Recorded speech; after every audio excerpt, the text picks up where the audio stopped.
ঢালিউডের সুন্দরী নায়িকা সাদিকা পারভিন পপি একাধিক জাতীয় চলচ্চিত্র পুরস্কারপ্রাপ্ত এই নায়িকা দীর্ঘ সময় ধরে অন্তরালে রয়েছে। হঠাৎ করে নিজেকে আড়াল করে নেন এই অভিনেত্রী। প্রথম দিকে পপির অনুপস্থিতিকে স্বাভাবিক মনে করেছিল চলচ্চিত্র সংশ্লিষ্টরা, কিন্তু সময় যতই এগোতে থাকে ততই তাকে ঘিরে ধোঁয়াশা তৈরি হয়। নায়িকার আড়ালে যাওয়ার রহস্য খুঁজে বেরিয়ে আসে তার গোপন সংসার ও সন্তান জন্মের খবর। বিয়ে করে এখন পুরোদস্তুর সংসারী পপি, ছবিতে নেই তার কারো সঙ্গে যোগাযোগ।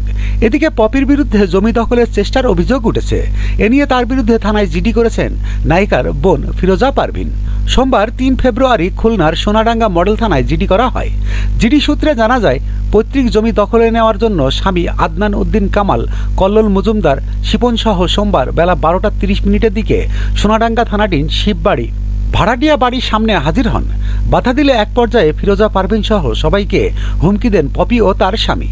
বিষয়টি নিয়ে পপির মা মরিয়ম বেগম গণমাধ্যমকে বলেন, আমার মেয়েটা আগেই ভালো ছিল, কিন্তু বিয়ের পর ৫-৬ বছর ধরে স্বামীর প্রচারণায় আমাদের নানাভাবে হুমকি ধামকি দিচ্ছে। তার বাবার জমি দখলে নেওয়ার চেষ্টা করছে, আমাদের প্রতিনিয়ত হয়রানির মধ্যে রেখেছে। এই বয়সে আমরা যাব কোথায়? পপির মেজ বোন ফিরোজা পারভিন বলেন, আমরা 4 বোন 2 ভাই। পপি সবার বড়। সে আমাদের বাবার জমি দখলে নেওয়ার চেষ্টা করছে অনেক বছর ধরেই।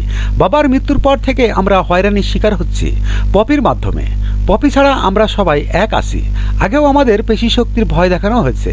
বিষয়টি নায়ক আলমগীর, জাহেদ খান সহ আরও 2-1 জন জানেন। সব জানার পর আলমগীর সাহেব পপিকে বিষয়টি সমাধানের কথা বলেছিলেন, কিন্তু পপি কোনো কিছুতেই থামছে না। তিনি আরও বলেন, স্বামীসহ পপি খুলনায় অবস্থান করছে। আমাদের হত্যার হুমকি দেওয়া হয়েছে।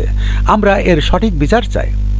প্রসঙ্গত, 1997 সালে সোহানুর রহমান সোহান পরিচালিত আমার ঘর আমার বেহেশত সিনেমার মাধ্যমে চলচ্চিত্রে পা রাখেন তিনি। কিন্তু তার প্রথম মুক্তিপ্রাপ্ত চলচ্চিত্র কুলি, এই চলচ্চিত্রে তার বিপরীতে অভিনয় করেছেন ওমর সানি।